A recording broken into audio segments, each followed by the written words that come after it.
ভাজছি, এই দেখুন পাঁপড়। কে কে খাবেন চলে আসুন। এই পাঁপড়গুলো খেতে কে কে ভালোবাসেন? আরে বাবরে, আমি দেখুন মোবাইল দেখে দেখে অন্যদিকে হাত দিচ্ছি। এই দেখুন,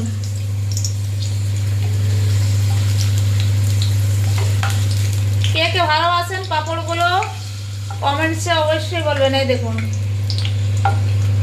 চায়ের সাথেও ভালো লাগে, ভাতের সাথেও ভালো লাগে।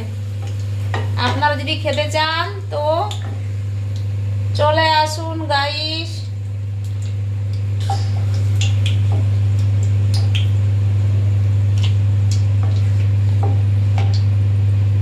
এই দেখুন, চলে আসুন এখনই, এখনই বানাচ্ছি। এই দেখুন, পরে আসলে পাবেন না, শেষ হয়ে যাবে।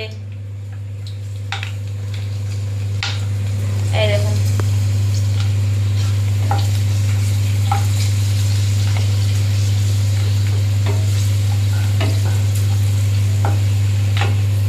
Tata guys.